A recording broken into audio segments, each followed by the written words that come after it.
County Town Hall here in Canton. Before we begin, I'd like to welcome Miranda Lee, who will lead us in the pledge of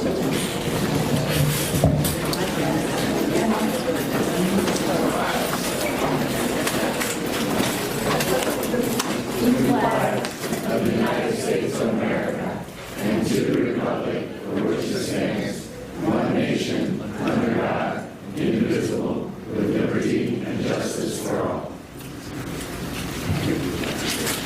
And now it's my pleasure to welcome State Representative Tom West, again candidate for State House District 49, and also the host of the State of the Union radio program. Yes. Thank you. I didn't know I had a voice like that one, boy. Watch out. Well, I'm glad to be here. I'm so glad that the attendance looks wonderful. And I'm really honored to introduce our candidate, Ken Harbaugh. This is loud. Ken is a gentleman I met almost a year and a half ago. And she's not only a Navy pilot, you heard all the wonderful things about who he is. This young man I met at a coffee shop down in downtown Canton, Carpe Diem. This young man came in, and I could have sworn he was probably like 18. Comes in all chipper and happy and energetic and ready to make things happen. We had a chance to talk, and then I invited him to my church. I said, hey, you want to come out to my church? Now you get the real deal, right?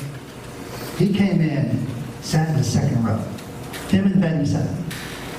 Came in and sat in the second row, and I was down. I was a little worried about him because, you know, full of African-American churches, and he's probably the only white person in there, him and Betty. And my friend, Ken Harbaugh, when it comes down to praise and worship, this brother got down.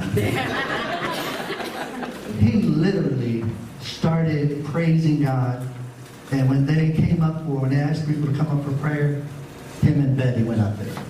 And this was not no political scheme or anything like that. And believe me, I've been in politics for over 15 years. And I've seen them come to our churches. I've seen them, work the churches. This is real, raw, and relevant. They came into the church to worship with me. And I said, from that point on, I knew that this guy had something going. Not only that, we came and then we did a radio show at Joy 1520 AM. I learned about all of his past. He's a father of 3. And I just learned that he drives trucks over big barrels and breaks his nose and things like that. So he's ready for Congress. He's ready for Congress. But with that being said, Ken is a hardworking individual, ready to serve our district in a time where we need it the most. And one of the things as a state legislator, and I reach out to our congressmen all the time to address issues in our community. And I need to make certain that our congressman is going to be able to connect the dots with you. And today I will say, my friend Ken Harbaugh is here in the Southeast Community Center in my district, the 49th House District. Let's give him a warm welcome.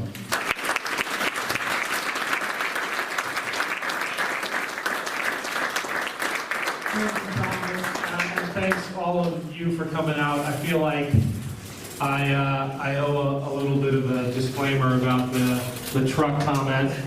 Those of you who know me know that my face normally doesn't look like this. I don't walk around with a broken nose. But yesterday, I entered the Knox County Fair Rough Trucks Contest, where you drive around the course over a bunch of little bumps. Turns out there's a 10-foot jump at the very end of it.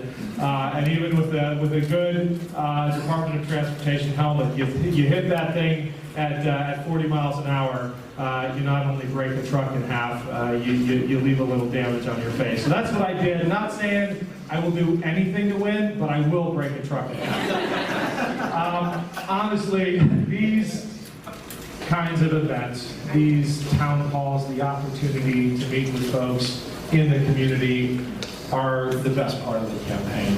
It gives me energy every time I come out and do it, because it reminds me, honestly, of what I was fighting for as a Navy pilot. I was fighting for the rights of communities. Put them on speaker. We'll take all comers. Fighting for our right to get together and meet in places of worship, in community centers, and have conversations about what's going on in our lives, in our communities. And you know, we're not always going to agree. And I actually hope we don't, because that wouldn't be democracy. But you know what? We always leave having learned a little bit more about each other. This makes me way better at my job because I understand what's going on the ground. And hopefully it gives you a little bit better of a sense of me and why I'm doing this. Because I will tell you, I never imagined I would be. If you had told me a year and a couple of months ago that I was going to be running for U.S. Congress, I would have said, no way, I'm not going down there. I had the best job in the world after I left the Navy, where I was a intelligence pilot flying missions over the Middle East off of North Korea. I ended up running Team Rubicon, a disaster relief organization that has retrained 50,000 military vets, a lot of post 9/11 vets. I did my time over there. We retrained them in disaster relief, realizing that the skills and experiences we learn a lot of time the hard way in combat are directly applicable in disaster zone. And over the years, we have retrained 50,000 of my brothers and sisters to repurpose those skills they learned in places like Iraq and Afghanistan, to go build medical camps and refugee camps half a world away. I was helping deliver babies on 2 school desks shoved together in the Philippines after the strongest storm in recorded human history. We've done over 200 operations right here in the U.S. to tornado zones and flood zones and hurricanes. And I will guarantee you, after Hurricane Harvey, after Hurricane Maria, there wasn't a single person that Team Rubicon pulled out of a tree, or a single family whose home we helped put back together, where we asked them their politics, where we asked them if they were a Republican or a Democrat. So when you see that campaign slogan for the Harbaugh campaign, Country Over Party, it's not just something we arrived at because it sounds nice. It's how I've lived my life. From being born just outside a military base, to raising my right hand and swearing that oath of office when I joined the Navy, to lead Team Rubicon, it's how I've lived my life. I think about that now more than ever when we have a Congress that is so dysfunctional, it seems to enjoy getting nothing done. It seems to revel in the hyper-partisanship and putting politics first. And I compare that with that oath of office, with how I led my air crews. I think about one of those missions off of North Korea where we lost an engine. And it wasn't as if in that moment I turned to my co-pilot and said, are you a Republican or a Democrat? We put that engine to bed. We actually finished the mission, we landed the plane, we saved the crew. I think that's what we have to get back to in our politics. This idea that the mission comes first, that people come first, and that's why we're doing these town halls. So I'm going to turn it over to you, because I mean it when I say it. I want to have a conversation. An election is part of a larger conversation. Sure as heck isn't the end of the conversation, which way too many of our reps in Washington seem to believe that once they're elected, you all have to take it. I don't believe that for 1 minute. An election is part of the conversation, and clearly you all believe that too, because you're here to take part in that conversation. With that said, I'm going to turn it right over. The floor is yours. Fire away. I have one request. Ohio sets the example for the country. We know that to be politically true. Ohio picks the president every time. We set the tone of our politics. And I think in 2018, we're going to set the example for how to get back to a reasonable, respectful civil discourse. That's why I'm proud to be an Ohioan, and I think we're going to live up to that tonight. Fire away. Yes.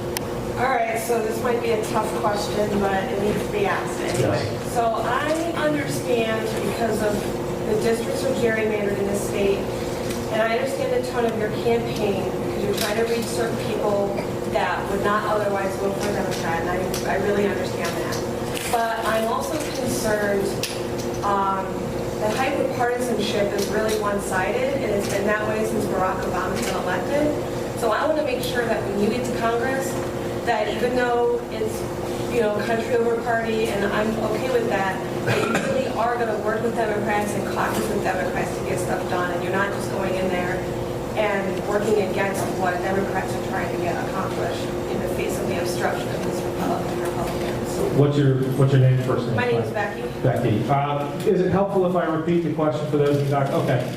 I'm going to paraphrase if that's all right. I mean, the question is, look, partisanship is, and the hyper-partisanship, it's not exactly a two-way street, because there's one side in the current political dynamic that has really taken this torch of partisanship and run with it. And if I had to put the question on a bumper sticker, it would be, why are you a Democrat, right? What are you going to fight for when you get to Washington? Are you going to fight for the people who sent you? And I will tell you, the answer is an unequivocal yes. And when I think about what is at stake and what it is we're fighting for, I don't just think about the issues I hear in rooms like this. They are incredibly helpful in informing how I think. But I bring a lifetime of experience and values to this fight. And at the top of the list for me, and this isn't political, this is personal, and it's a reflection of the thousands of conversations I've had, is the issue of healthcare. If you only gave me one bullet to explain why I'm a Democrat, I would say healthcare. And it's because of my little girl, Lizzie, and the tens of thousands of Ohioans like her with pre-existing conditions. Lizzie was born needing 4 surgeries before she turned 4 years old. And Anne-Marie and I had to schedule the first one of those without knowing how we would pay for it. And that, let me tell you, is a terrifying place to be in as a family, as a father. And we got lucky. I got a great job at the company in Ohio, and they took incredible care of us. But it shouldn't be a roll of the dice in the richest country on earth to be able to take care of a sick kid. That is not what I fought for as a Navy pilot. But I guarantee you, I am going to fight for every family that has a kid or any family member with a pre-existing condition, so they don't have to worry like I did, leaving a 6-month-old on the operating table, not only about whether she was going to make it out, but whether that operation would bankrupt her family. Yes, sir. Tim, Ben. if the Democrats take Congress in the fall, will you see yourself as a force pushing to the hard left or as a force for compromise? If the Democrats do flip the House, would I be a force for the hard left or a force for compromise? I've been on the record for over a year, and this might land tough with some of you, but let me explain. I've been on the record for over a year, was the very first candidate to say, we need a new generation of leadership. I'm sorry, I'm not going to support Nancy Pelosi to be the Speaker of the House, because we need to pass the torch. And this is not a personal slight in any way, but I apply the lessons I learned as a Navy pilot. You know what? I'm done. You know why? Because you're the second white male running to try and flip a red district, directly attacking Nancy Pelosi. And you may not have to like her, but she's good at her job. And right now she is the Speaker of the House. You're not even elected yet. We have a fascist running this district right now. And I want to flip I want to flip it blue, but not just to put a bunch of white males in there. They're going to overthrow the leadership we've got, who's done a hell of a job since 2006, just so that you guys can turn the fucking Democrat Party into a bunch of Bernie bros. No, I'm done. These white men need to understand that they don't just represent white men who just care about health care and how everyone has the right to be heard. Let us speak. She has the right. That's fine. Great. But All right. tell me how you're fucking different than Bob Kent. Your voice ain't it. Fuck you. You know what? It's actually all right. We can move on, folks, and Yeah, no, I want to take it head on, and it is helpful for me. Wow. That's an emergency I'm activity. not sure everyone heard my opening request to keep things civil, but that's all right, because I know there's a ton of emotion and anger and energy, and I think part of that is the simple fact that we are sending the wrong people, and we have been for way too long. And when I talk about a new generation of leaders, I'm talking about people who will actually show up and look folks in the eye and have these tough conversations. Steve, everything good out there? Yeah. All right, good. And when it comes to the leadership on both sides, our politics in DC has grown so stagnant and unable to move the ball on any of these issues. My real hope, and I see it in 2018 in the types of candidates running. I see Cassie back there. I see Lorraine. People who aren't asking anyone's permission to run. They're not getting the baton passed by the big D Democratic Party. They are running out of a sense of patriotism, out of a desire to serve the country. Cassie swore an oath as a Navy enlisted intel petty officer to support and defend that Constitution. If we get enough folks in government who approve that they will put the country first, I think we can change the conversation. Yes. Sure. I have a question. It's also going to be a political one, but I'm not going to flip anyone off. But this is something I'm really concerned about that I really want to know. So there are a lot of situations where I think Congress should take back the reins from the current president. Sorry for people who might not agree. But, tariff power, I could see Congress being involved in those decisions. Yeah. The decisions to go to war or to send missiles, I'd like to see Congress take the reins there. The decision to push the nuclear button, I'd like to see Congress have a voice there. All of those things. So I want to know how there are bills on the floor. Yeah. Like Corker has a bill to take away the tariff power. There are a couple of different ones floating around for war powers. I want to know how you feel about those. But a second two-part question, I think these all fit together. If in the future we reach a point where the current president might be impeached, and that's a very real possibility, that point may come with or without evidence from the Mueller investigation, depending on how long it takes and if it gets handicapped.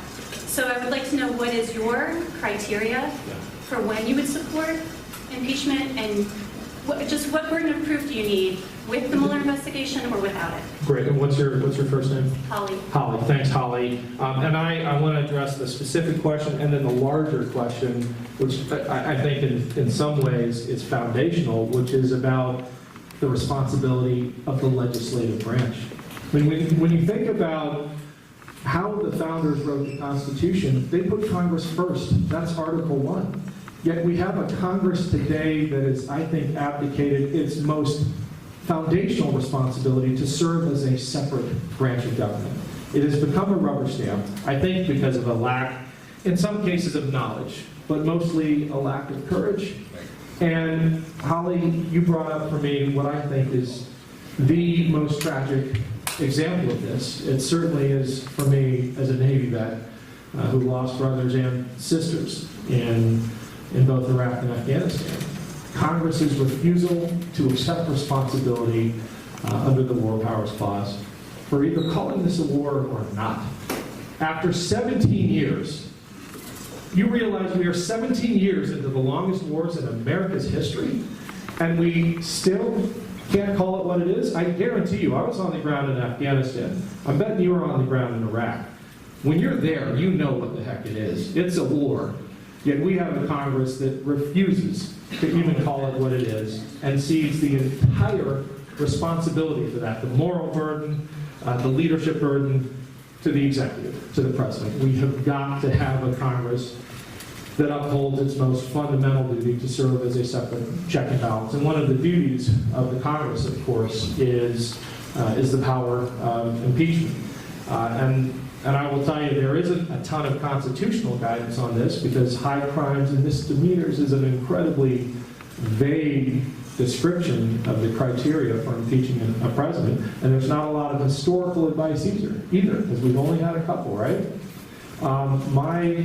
My hope, my sincere hope, is that we can continue to trust Mueller to do a thorough job and deliver those results to the American people.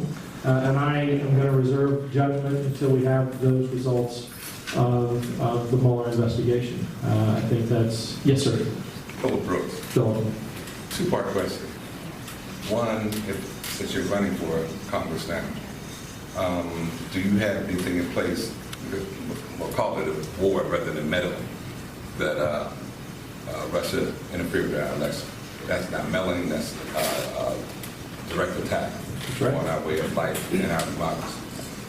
Do you have anything in place, or will be coming for this election, that can offset, or that you know you're not being attacked or your campaign is attacked? Two, if you happen to win as a junior congressman, what would be the first three items that you would adhere to look at? Thank you, Philip. Question about Russian interference in the election and my priorities, should I be honored enough to make it to D.C. in January of 2019. I like the fact that you're not using the term meddling, because it is an act of information warfare. I was a class honor graduate of the Joint Aviation Electronic Warfare School. My background was in information warfare and electronic warfare, and a good number of my missions were flown against Russia. And let me tell you, Vladimir Putin is not our friend.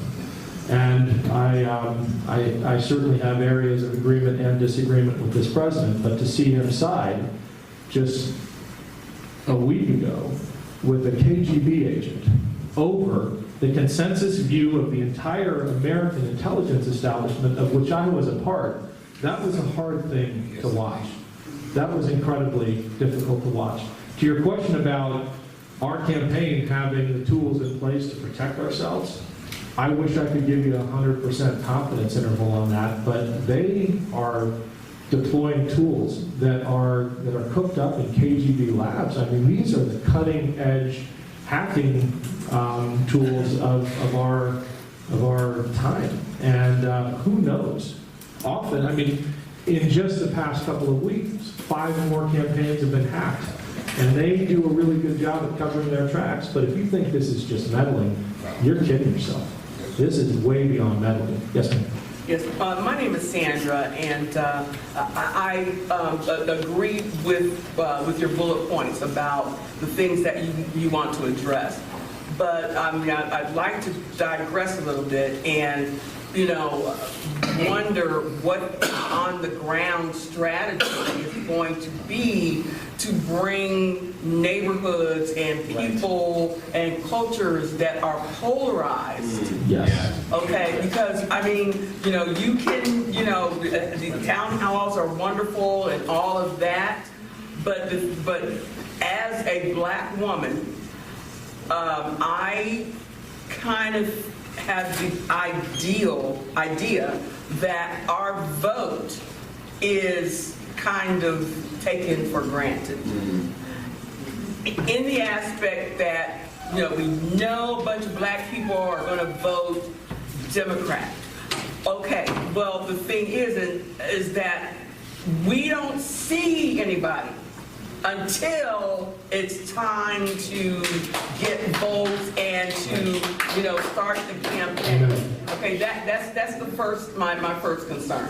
The other concern is that, like I said, I see your bullet points, and they are lofty, first, to begin with, but I want to know how.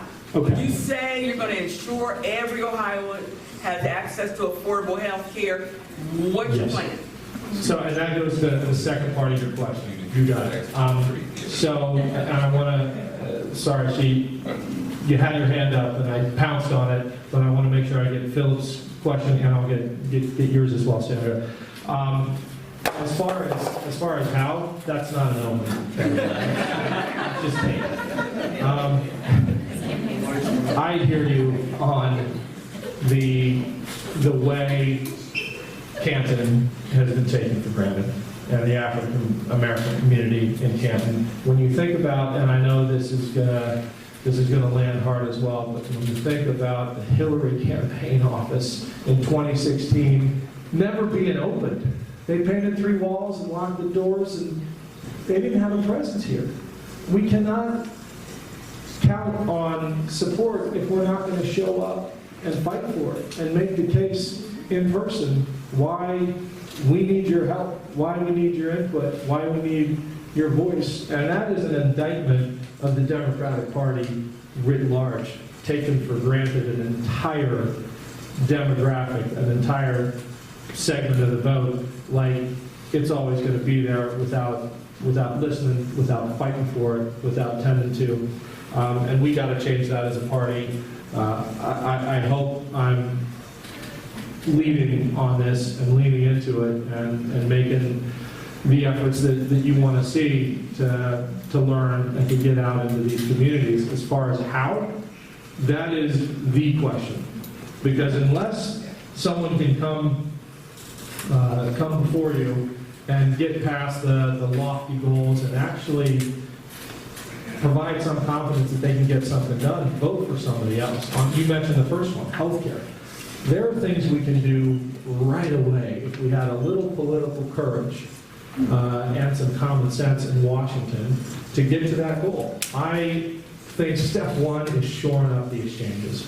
I am, and I've been on the record from the beginning as a candidate who supports fixing the ACA. We have got to shore up the exchanges so that the marketplace has the confidence to invest and get some of those rates down. I would go beyond that and say we need to allow early Medicare buy-in for older Americans before they hit that threshold. And I would go a step further and support expansion of the FEHBP, the Federal Employee Health Care Benefit Plan, to younger Americans. And then the thing that we need to do tomorrow, but again, it takes political courage, is demand that Medicare be allowed to negotiate down drug prices. I mean, this is one of the biggest giveaways to big business that this country has ever agreed to. And I tell you why it happened. Whenever you have these head-scratching policies come out, you follow the money, and you look at the amount of money that Big Pharma pumped into both sides to get this rip-off deal, and you get your answer. But we can fix it, especially if we start sending folks to D.C. who aren't taking a dime from any corporate hack. The incumbent who holds this seat now, who I doubt has ever been to this community center, much less this community, gets 90% of his dollars from corporate PACs. We get 0. Everything, thank you. And I think that's one of the foundational challenges is the money in politics. Yes, Senator. Well, I want to ask, because I'm processing as you're speaking, and I just want to know, do you have your ducks in a row? Do you have your allies? Do you have people in certain places that are influential enough where people will listen to these people and, you know, and be able to get some sort of motion towards what it is that you want to accomplish? Because and I'm only going to speak for myself, I am sick of hearing the problem restated, Right. you know, ad nauseum. You know, I'm just kind of tired of it. I am too, and I see it every day in my community. And I spent this morning at a heroin roundtable with fire chiefs and police chiefs and EMS workers and folks on the front lines in the recovery system. I spent the afternoon at a alcohol, drug, and recovery center. We know the roots of a lot of these problems. We just need to bring, as you put it, stakeholders, allies together to begin to solve them. And if this gives you any peace of mind, I know it's only a small part of the puzzle, but going into November, we've got the endorsement of Marcia Fudge and Betty Sutton and Joyce Beatty and Tim Ryan and Sherrod Brown and Marcy Kaptur.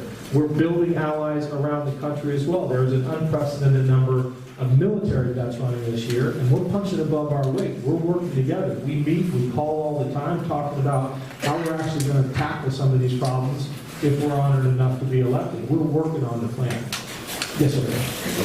My name is Rich, and I want to thank you. It took 40 minutes for you to criticize the present congressman of this district by not showing up. Like you criticized the Speaker of the House, Nancy, and you criticized Hillary. So you're criticizing established Democrats to separate yourself and say you're a new form of leadership. But there are some of us who are lifelong Democrats who have witnessed the power structure putting down these ambitious, powerful women, and I'm going to speak as a white male. I don't like the underlying current of we're going to put down leaders of my own party so I can get votes from people that may never even vote because they are brainwashed for this guy. They don't care. You can go and have dinner with them, and what a great guy, Canton. Thank you for your service. Thank you for running Rubicon. I appreciate that. They don't care.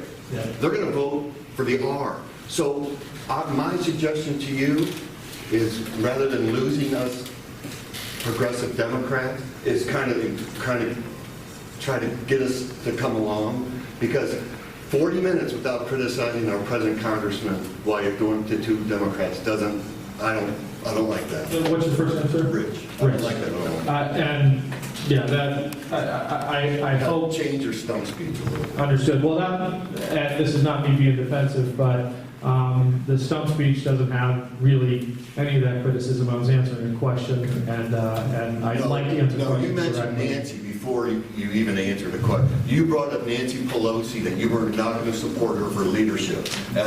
That's why people who voted for Trump are going to vote for you, because you're not going to support Pelosi. They don't care. You're not going to win their vote because you're not for Nancy Pelosi. Whether she wins or not doesn't matter to me, but the woman did a great job when she was Speaker of the House.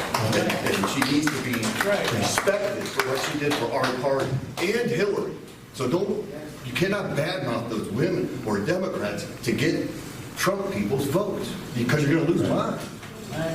I'm sensitive to that. I appreciate that, and if my desire for a new generation of leadership comes across as overly critical, yeah, and if it obviously it does need to be said, without Pelosi, we would not have the ACA, on which my family and thousands, tens of thousands of others depend.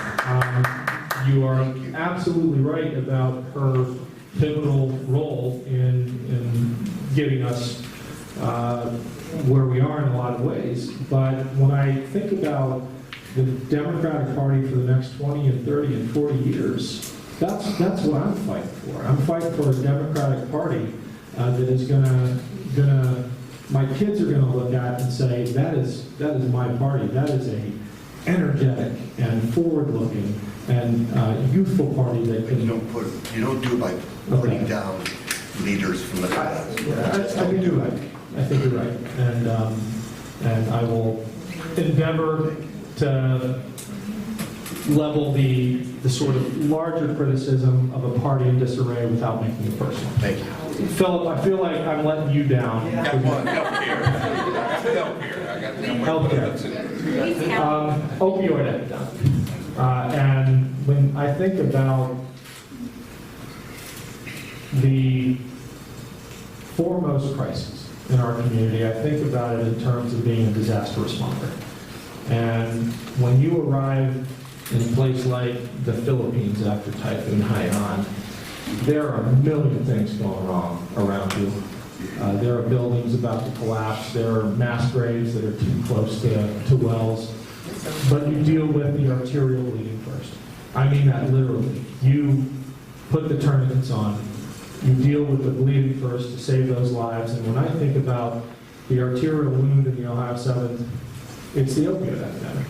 And there are things we can do almost right away to begin to address the incredible lack of attention given to this epidemic. And one of my first acts would be to fully fund the CARE Act in Congress and to fully fund the CRIPS Act. So to run down the list of things, and I think there's hopefully more than 3 here.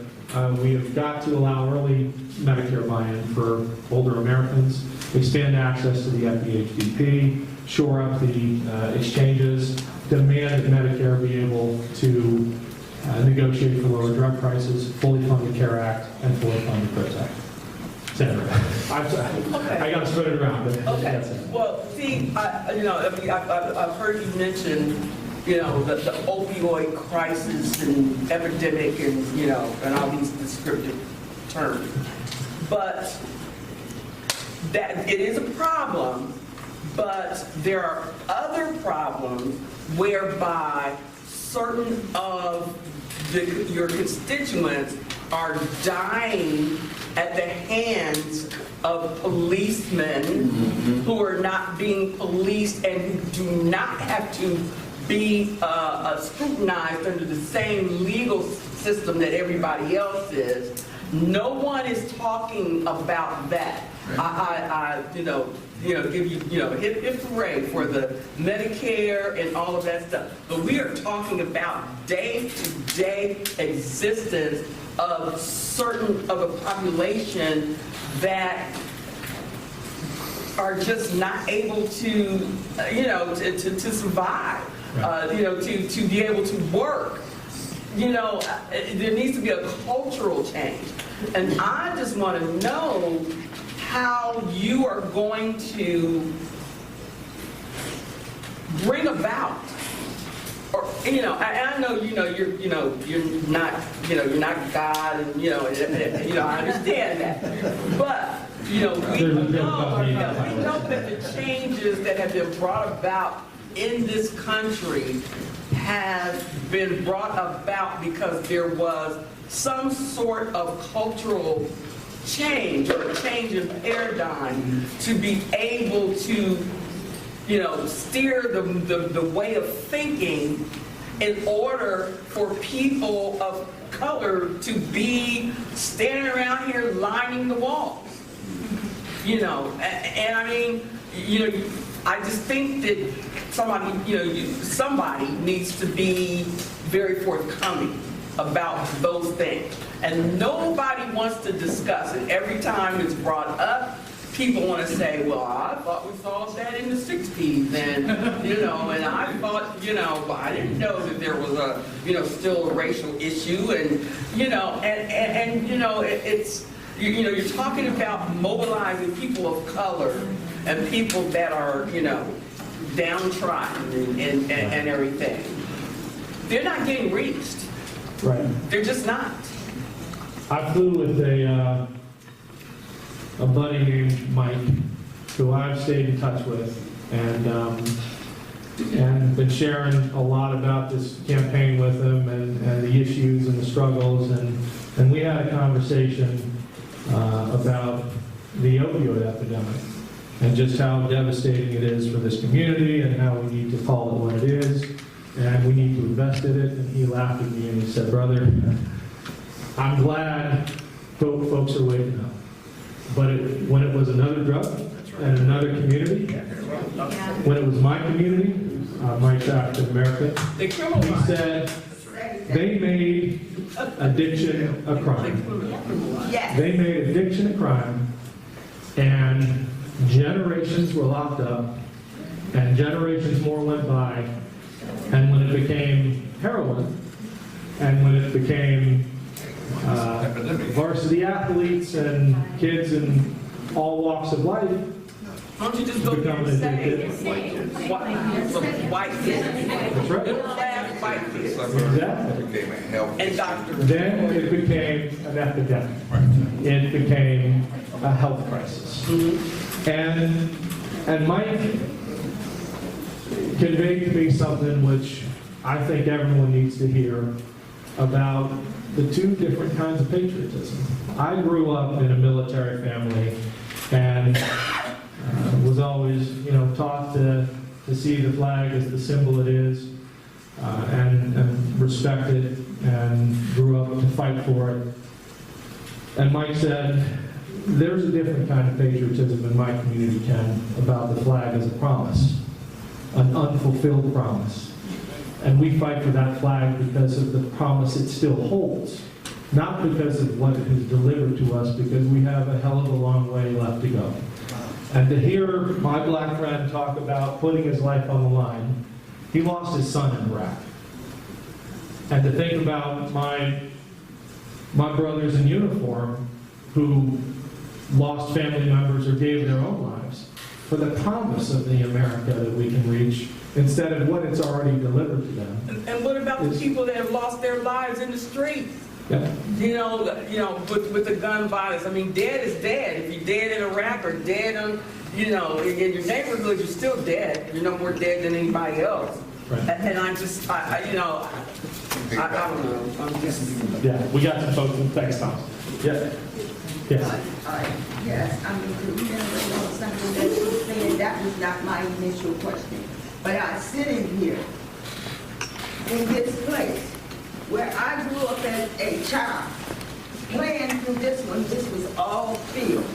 In this neighborhood, which at the time had a park down here, which was Jackson Park. It had 3 baseball fields in there where semi-pro baseball players, softball players played on those fields, where we had 3 or 4 black drugstores. We had businesses from this end of town to Cherry and to black-owned businesses. What happened? The government came through, eminent domain, and also urban renewal built a this was not my initial question, but I'm sitting here with tears in my eyes and thinking about this community, what has been taken away from us, and I'm seeing all the other things that's being taken away from us as black people. This last campaign had dog whistles. Ohio is the determining factor, but Make America Great Again, that was Make America White Again.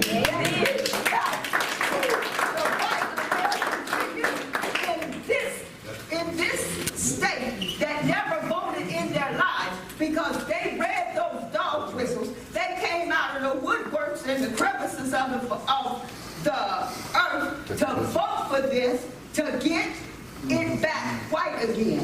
Nobody's opened their eyes. America's never going to be all white again. We're a melting pot of the world, and there is color. And back to this opiate crisis, like she said, as I was coming up, heroin was around, but the difference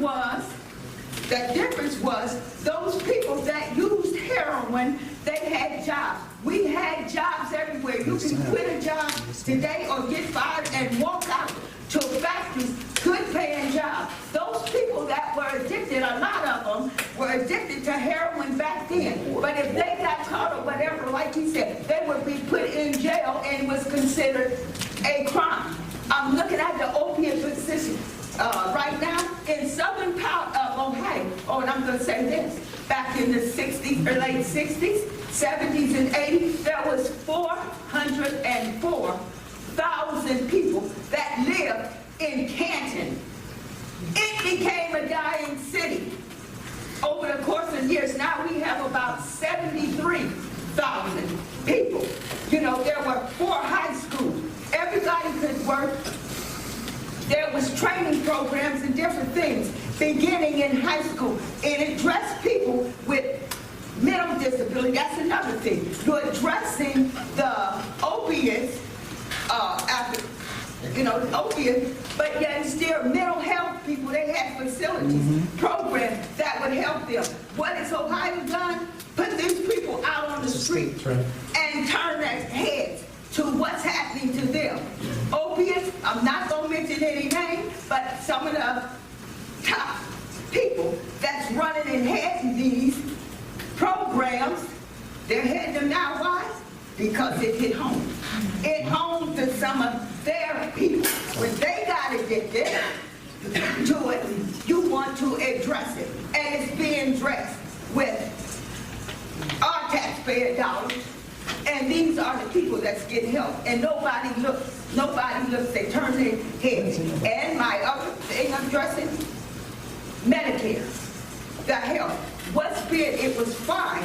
I can remember 10 years ago. I'm retired now. I get Medicare, okay? I have just one of my medications that I have to take to save a lot.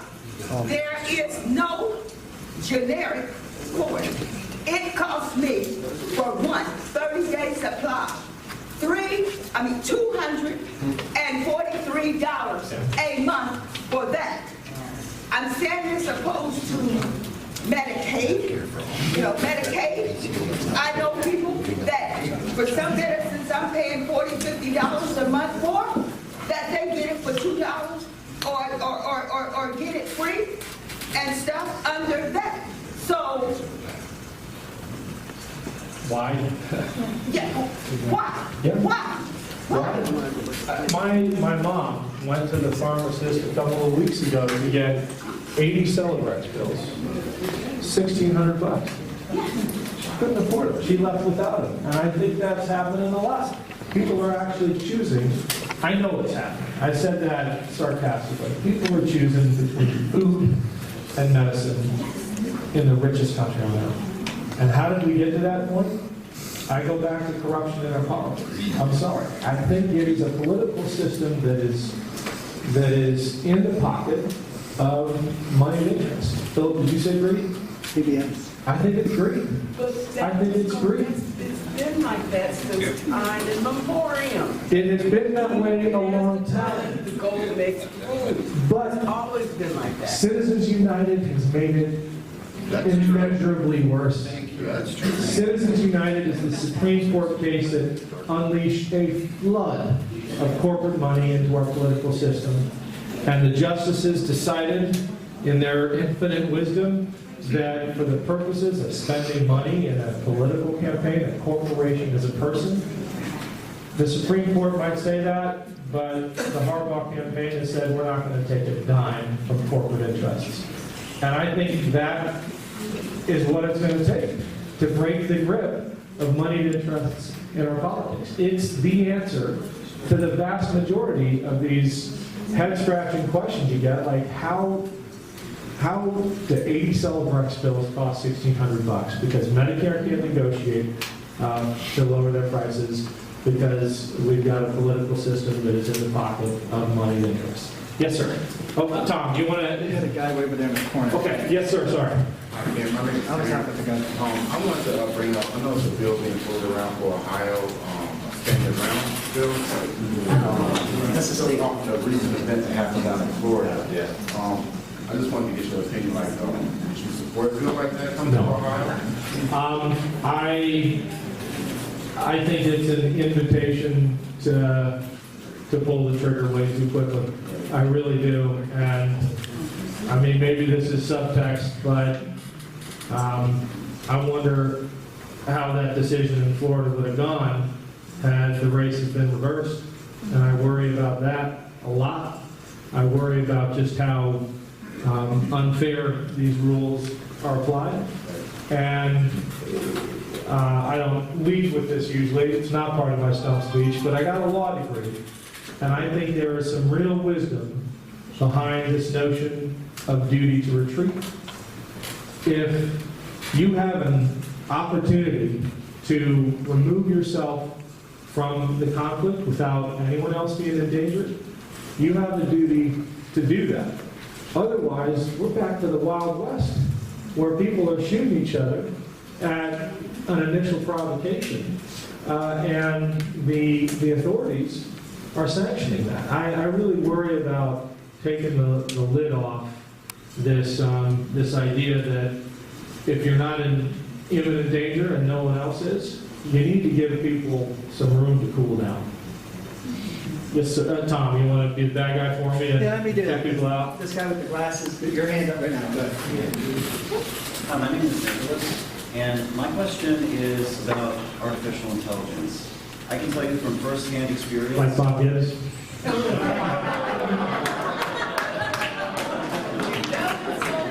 That's what you're looking for? Jeff Russell red meat every now and then.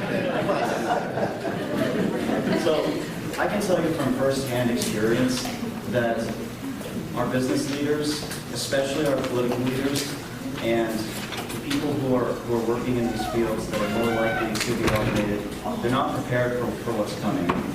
And I say that with one stat from the McKinsey Global Institute that found that 500,000 jobs are at risk of being automated in the future. And there are many different job categories that are at risk of being automated. Even positions like in HR are at risk of being automated because it's about identifying a particular process, narrowing that down to a couple of individual steps, and then automating the process through a program like Python or any kind of digital software. And I worry for the people who are my friends that have grown up in this district, who work in jobs that are at risk of being automated. So my question is, if automation winds up becoming such a threat that it negatively impacts people in this district, will you support a national AI council that President Trump has refused to convene? And would you also support a universal basic income to remedy the damage that AI can cause? On the question of AI, I'm going to level with you. This is one that I need to do more homework on, but I do see the immediate impact of it. And maybe this is just phase one. You're talking about HR and process automation and things like that, but you look at the checkout lanes at the grocery store. You look at call centers that are becoming fully automated. You look at the kinds of jobs that used to require people in them, and they are being replaced. But I don't buy into this notion that the knowledge economy is going to pass Ohio by, because we have just in the Ohio 7, either within its borders or contiguous to it, 12 colleges, universities, or community colleges that, when they decide to work directly with the businesses, can actually leapfrog in some of these technological areas. I was with the head of the fuel cell consortium and the head of the Ohio Aviation Institute just a week or two ago, who talked about Ohio's historic supply chain and its natural assets as an aviation innovator being the envy of a lot of surrounding states. We just don't have the leadership to bring those resources here. We ought to be making the stuff here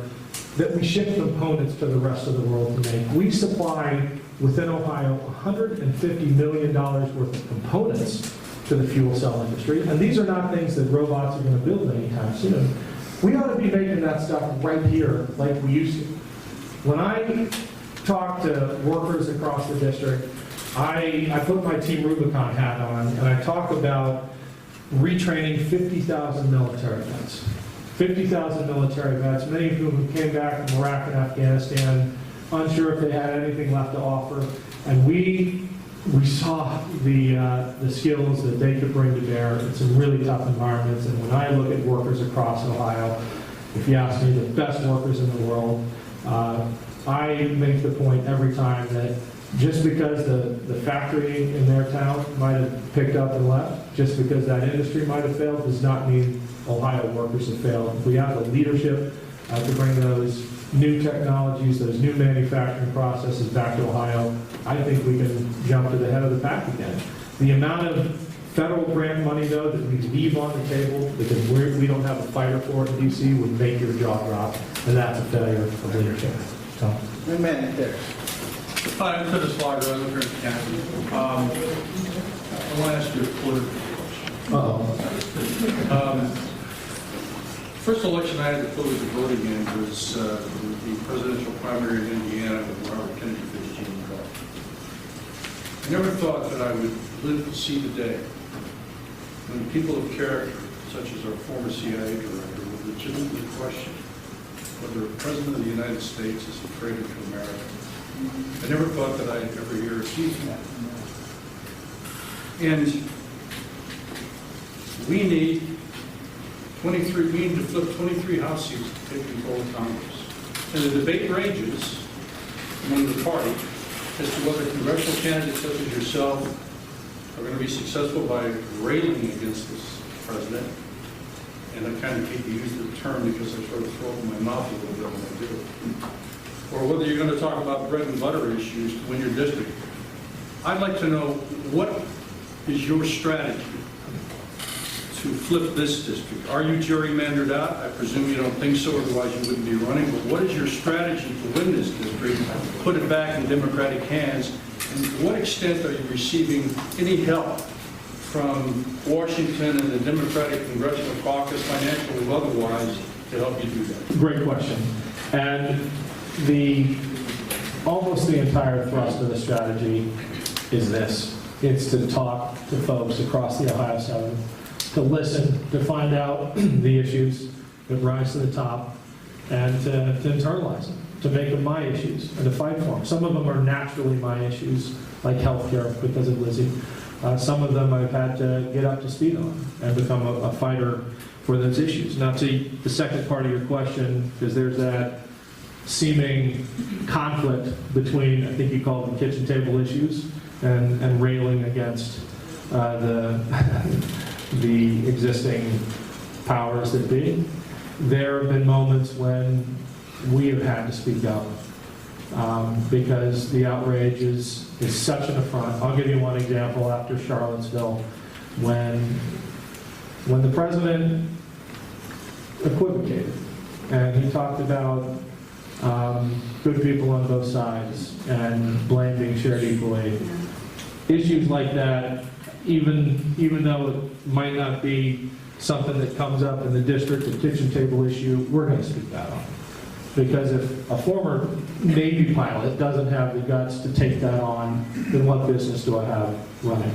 But the answer to your question is, I'm keeping my head in the Ohio 7 as much as I possibly can, unless something like Helsinki happens, which is such an affront to my life's work, to the sacrifices my brothers and sisters have made, that it demands a reaction. And I'll react when that happens. But I want you to know that my main job is being here and listening to you and making sure the Ohio 7th is heard in D.C. I have the lady in the blue in the back corner, and then the lady in the blue right here, and then the gentleman. I don't want to dodge this. The question was money. Oh, are we getting help from Washington? Yes. We are getting help. The DCCC, the Democratic Party, put us on red to blue. That is an astonishing statement in a district like this. And if you want any indication, any validation that they respect the heck out of how we're doing this and how none of the friction I have with the party is personal. It's all about my values. It's the fact that they put this campaign in the list of the top flippable seats in the country. That's a real testament to their belief in this district being able to flip. Sorry, Tom. That's okay. Yes. My name is Andrea. I met you a couple weeks ago at First Friday. Andrea. So you are the politician I've met the most, let alone in 1 month. So I appreciate you coming back to Canton. Okay, so I'll just say I desperately want to turn this district blue, and you have my vote. What I get nervous about is people like Senator Booker in New Jersey, who, when he was running, I'm like, I want to vote for that guy. I want to go to New Jersey and vote for that guy. This guy's awesome. And he gets into the Senate, and all of a sudden, he's taking money from Big Pharma. So I hear that you say your campaign is not taking money, and that's fantastic. But I also know that if you get elected, you want to keep your job. And Not that bad, Andrea. No. But what I'm just saying is that I think that we've seen this over and over and over again, which is why Congress historically has approval ratings in the teens, is that people do get into the job and they do see all this money getting thrown at them. And so I want to be able to continue to be enthusiastic even after you get the job, that we know that you're not looking to be in there for 40 years and looking to get your grandchildren through college. Right.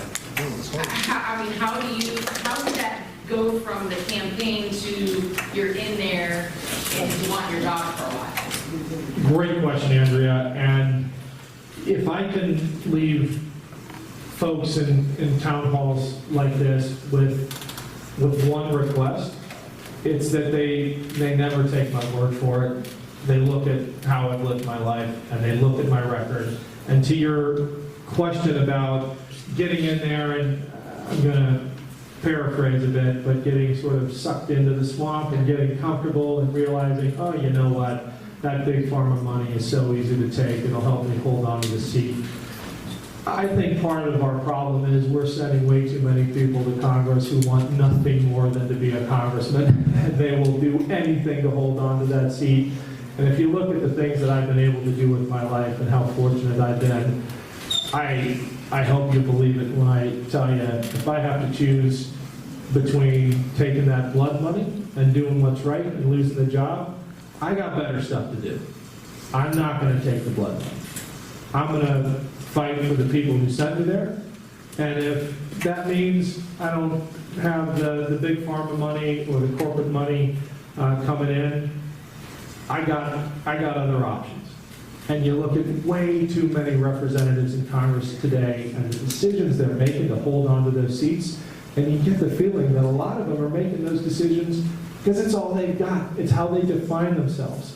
Their only source of their self-worth and their identity is that power that they have, that seat that they can hold on to, and that's not me. I said the lady in the blue, and then the gentleman here. Okay. It's not exactly a question, but going to the question to the gentleman behind me.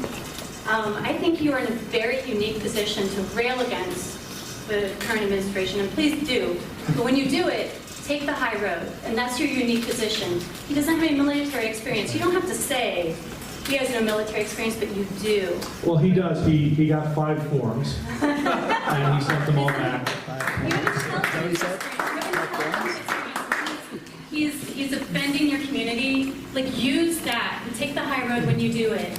Right? There are a lot of issues that you're uniquely posed, and please make being a lawyer, having a law degree, not being a lawyer, I don't know if you practice, part of your stump speech, because anti-intellectualism is from 2000 and we're tired of it. I don't need someone to play dumb. I want you to play smart. I said this gentleman here, and then you. Sure. How you doing, Ken? Good. Good to see you. Thanks for coming out. I'm gonna tell y'all. Well, I didn't meet Ken. I talked to one of his people over the phone one day, and they called my house, and I got to talking to him. Then he was telling me about Ken, and then I Googled Ken, and being a veteran myself that lived with a spinal cord injury, I got to talking to him about different veteran benefits as far as medical. I'm a hospital liaison up at the Louis Stokes VA.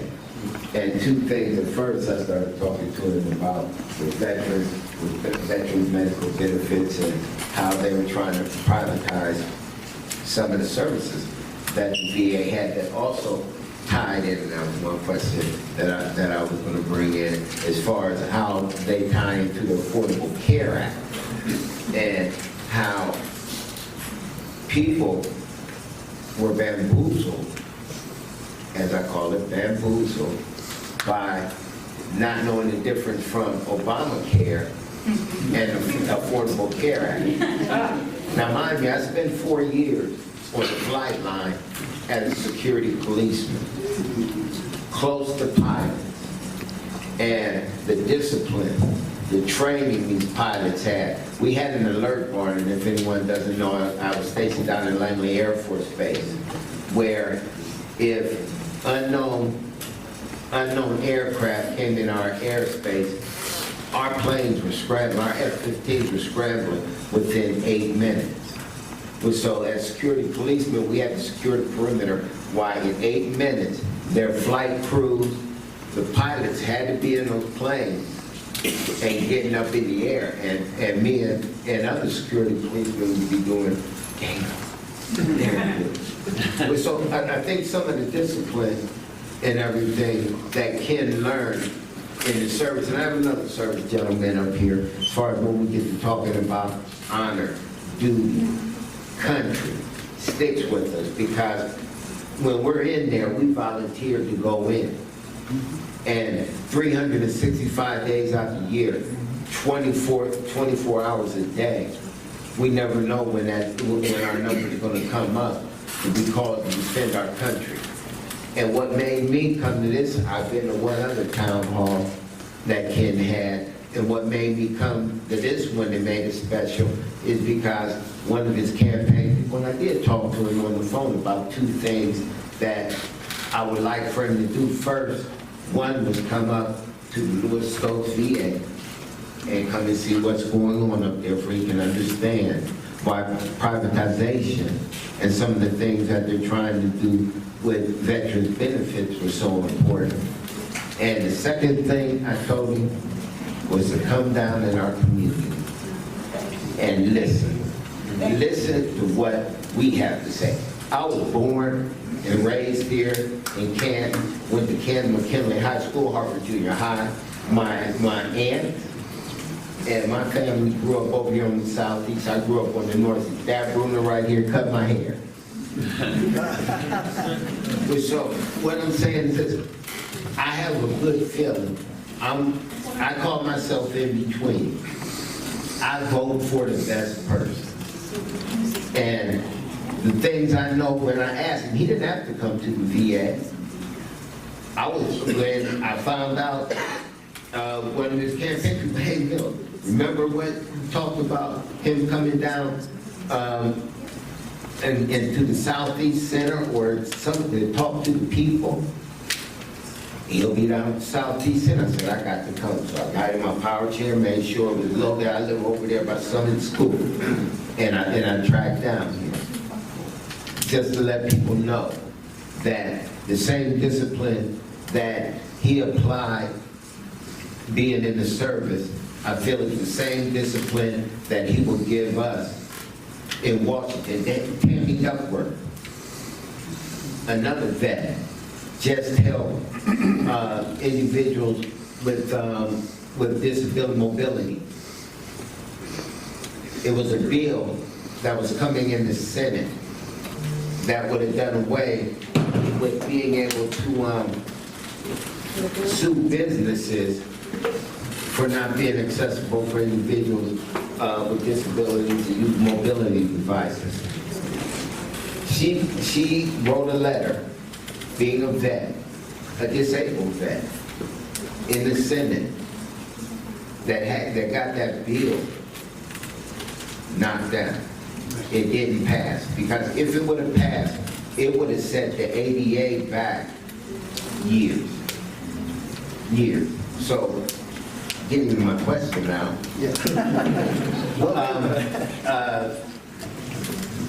What answers do you have as far as for the Affordable Care Act? Because right now, Congress, the Senate have lost their focus, and it's still broke. So what are your ideas about fixing it, Ken? Thank you. Fixing the Affordable Care Act starts with funding the exchanges. We have got to do that because we're at a point in the Ohio South where we have no choices in the marketplace because we have undermined all confidence of the insurers in the marketplace intentionally. I guess I shouldn't say we, because this has been a pretty concerted effort by one side to sabotage the only thing that has kept a lot of families in the Ohio South afloat. So step one is to shore up the exchanges, and then those other things that I mentioned, expanded access to the FEHBP, early buy-in to Medicare, lowering prescription drug prices. I do want to address something you raised because it is, to me, the most alarming trend we see in healthcare and in other elements of our social safety net, and that's privatization. And I approach this initially philosophically, and maybe if I share my philosophical approach, you can get a better understanding of how I'm going to come down on a lot of related issues. When I think about privatization of the VA, when I think about privatization of public schools, when I think about privatization of prisons, the first question to me has to be, who should the people in those systems, in those industries, be answerable to? Who should they be serving? And in the case of all three of those, and a lot of others, they should be working for us. They should be, in the case of schools, they should be working for the communities and the kids. But when you add that for-profit motive, when you privatize, you upend that entire incentive structure. And I think schools are a great example of this because of this scandal they call ECOT, where we saw, and this is in your court, down in the State House, $1 billion ripped out of Ohio's public education system and thrown, $1 billion with a B, thrown at and when you hear the name of it, it should have raised red flags from the beginning, a for-profit online charter school with graduation rates less than 40%, attendance rates less than 30%, and this is not a hit on many of the teachers in that system who are fighting for the kids. It's a hit on the philosophical approach. When you inject, it's a hit on the system and the unavoidable consequences of turning something like that into a for-profit center. Our school kids should never be profit centers. How did we get there? Back to this other point about following the money. We got there because ECOT pumps more money into state house races, all on the other side, than any other organization. That's how we get massive giveaways like that, money in politics. Okay, then we had this gentleman here, and then we said the guy with the checkered shirt, right? We pay a gas tax for our roads. People who drink alcohol and smoke cigarettes pay extra taxes because of the detriment to the overall health of our society. Why aren't people who buy assault weapons and bullets for assault weapons charged premium taxes because it's affecting our health? They want us to pass a tax levy in the Stark County to tax our property to protect the kids in the school. Why don't they go after the NRA or the gun owners who want the AR-15s and make them pay a tax like we pay on our gas or cigarettes? Why can't we get that even on the state level? Yeah. Great question. And tax assault weapons to death. I think we may be turning a corner on this, and I hope I'm not naive here, but for the first time in the 3 days later, we had one in our own backyard, and he still had nothing to say. And then you follow the money and you realize the price of silence. That, my friends, is a lack of political courage. Okay, we have 3 more questions, and time for 3 more questions, and I did have 3 people, I'm sorry. And again, my team's going to hate me, but I'll tell you what, I'm going to stick around. Yeah, And if folks have to go, we'll be respectful of your time and your ability to leave, but I promise you I will stay until we get to the last one. There's also other candidates in the room that will be sticking around up here up front, and they have different positions, so come up and greet them and meet them. So with that, you go ahead and answer your question. Yeah, going to change it here a little bit. My name's Les, I'm a pastor on the northwest side of town. I'm so fortunate that my church is a church comprised of African Americans, whites, Guatemaltecos, Hondureños, Mexicanos. And if you track the trend of your district, Ashland, Canton, and Louisville, the general population of each of these communities is decreasing every year. The population is shrinking. The only population that's moving into all 3 of those communities that's actually growing is folks from Central America. And 146 of my neighbors 3 weeks ago were affected by the largest ICE raid ever, Freshmark. We are dealing with horrific repercussions from that. In 1 week, we have seen 7 ICE agents patrolling our neighborhood with AR-15s for an offense that's a civil offense, not a criminal offense. 76 of my neighbors are now awaiting their deportation in a private for-profit prison. Again, You know, volunteering off the of stock price of for-profit prisons since the border policy has gone through the roof. Right. We've seen it's a 160% increase in the detention of immigrants. So anyway, the point being, while we haven't said a thing about it, immigration is a critical issue for this district. And I would just love to hear, because I would just love to hear what your plan is in regards to immigration. Thank you. Thank you for the question. The last deployment I went on was to refugee camp for Iraqis and Syrians and some Yazidis displaced by ISIS.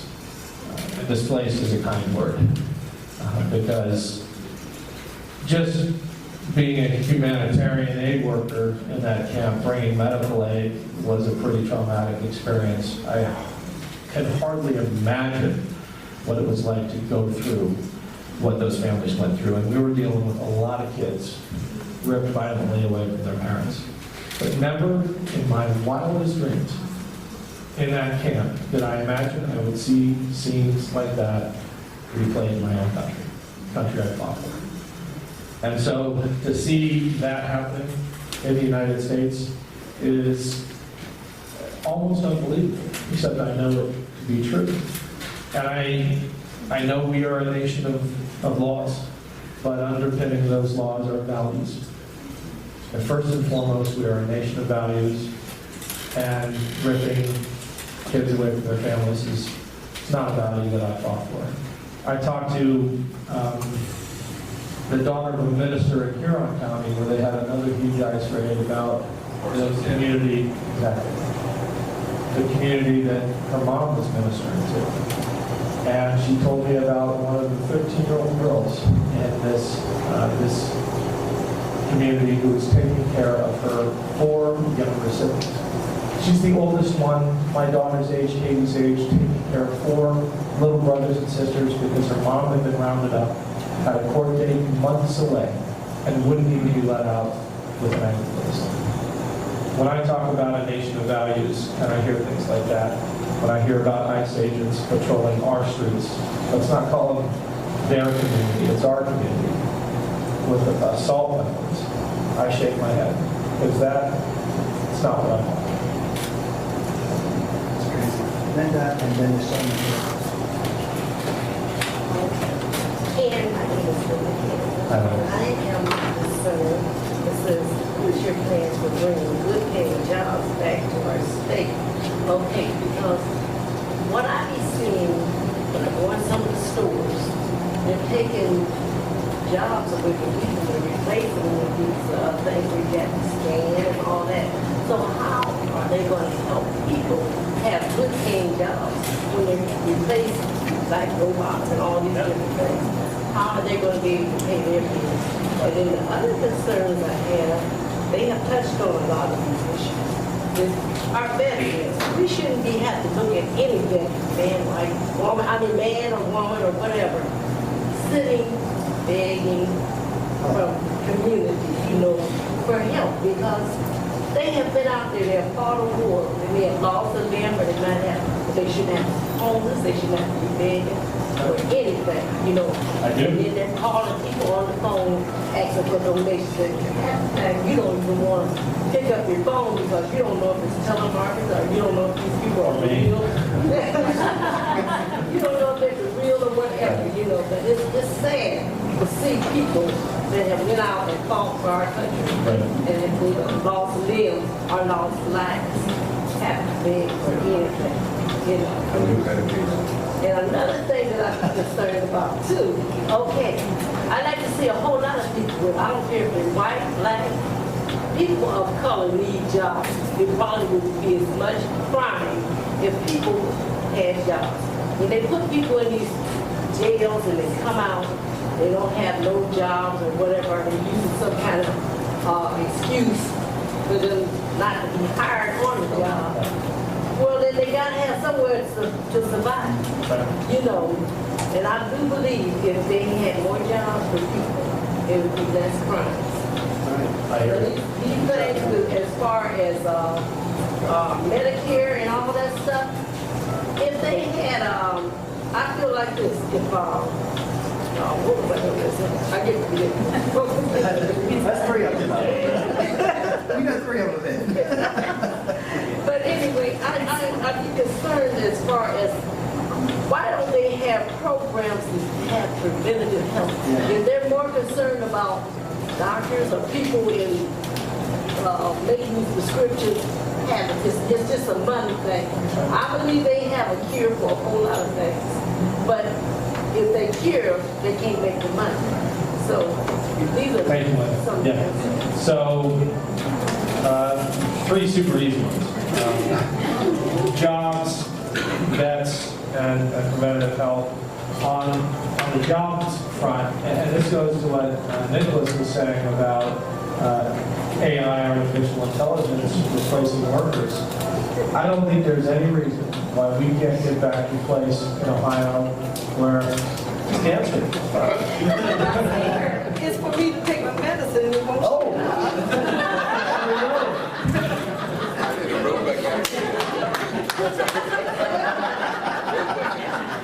You didn't hire somebody to call him. Do not miss your medicine on my account. That is bad press.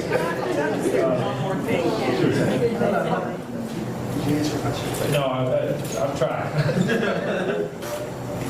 Am I allowed to? Yeah. All right. Senator, I'm not going anywhere. I will be here until the last chair is put away. I promise you. Automation. I don't think there's any reason why we can't make those machines here. I think we have to be realistic that some of these jobs are going away. Cashier jobs are probably going away.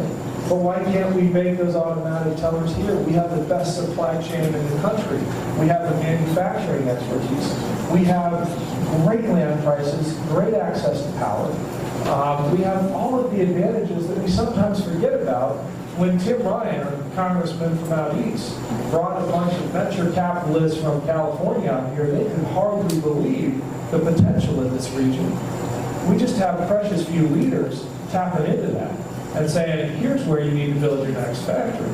I think manufacturing, and we got some great sort of small examples, boutique examples, Magnet, this program up in Cleveland, that gives small manufacturers a boost. If we could invest in programs like that here in Canton, I think we could look at these things that look like real threats and challenges and turn them into opportunities. And when you see that automatic teller, I understand the threat that poses, but I'm also a realist, and I think that's probably a steamroll that's just picking up steam.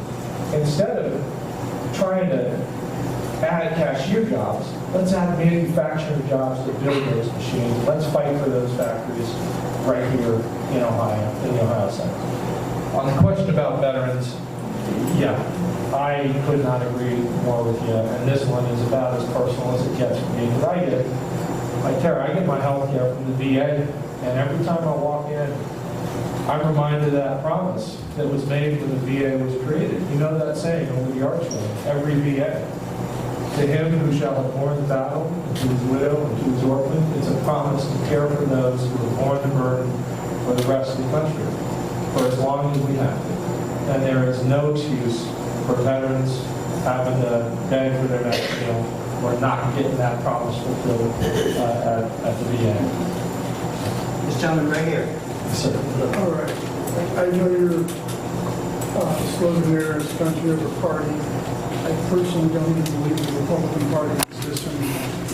We're an existential fight for democracy. We're on the border of oligarchy. I work for a company owned by Canton, and it makes me go to work and make the money because I know all the money's going to be used against me. Every single major policy person in this country is dead set. We got Betsy DeVos. We got rid of Pruitt, but we got to take the gloves off. We're fighting. This isn't just democracy here. This is a flood for the world. We're basically setting up an oligarchy in this country. Okay? Trump came in and handpicked Jim. My God, did he snip his fingers afterwards? Excuse me. I mean, it's gotten disgusting the point at which the billionaires have bought this country since Citizens United.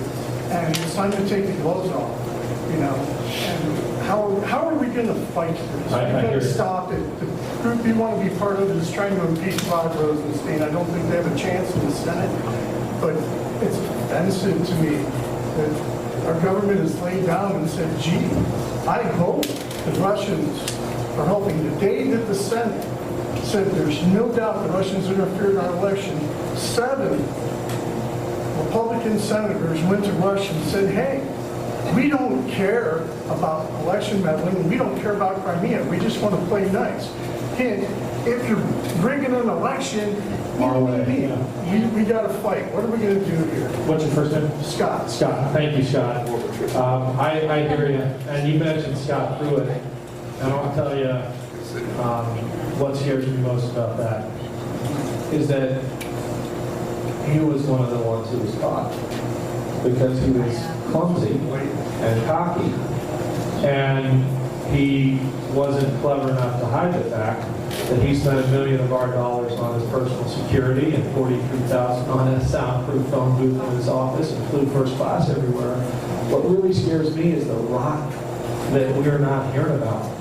And now you see, and I think you're right. We've got an existential crisis in terms of faith in government. My plea to you, and I say this especially to the young people in the room and to young people wherever I go, is don't give up. Don't lose faith in the power of democracy to get this right. I honestly believe that America remains a self-correcting democracy, and that we can prove it in November of 2018. It's our only hope, because there is no backup plan to democracy. And I see Thomas giving me the signal to wrap. I promise you I'm going to stick around, but look, if there's a call to action here, it's really a plea for help. We're going to win this election with people power. We're not going to win it by spending more than the other side. In fact, we know that that's going to be impossible. The other side will always have more money. They've already started to launch attacks. We're going to do it by knocking on thousands more doors. We're hitting almost 5,000 doors a weekend here in the Ohio side. That's something. We're doing 2 and sometimes 3 in-person town halls every week. We did 4 last week. And we need folks to come out and help get the word out and to teach me about what I'm missing and what's going on in the community. So please don't give up hope. We can win this democracy back, but it's going to take all of us. It's going to take amazing candidates like we have here. For the first time in Ohio's history, we have candidates running in every single House race.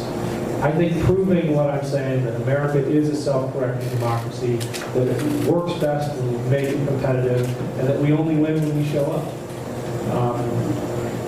Right? Yes, sir. Let me ask you a question. This is the last question. How can we help you?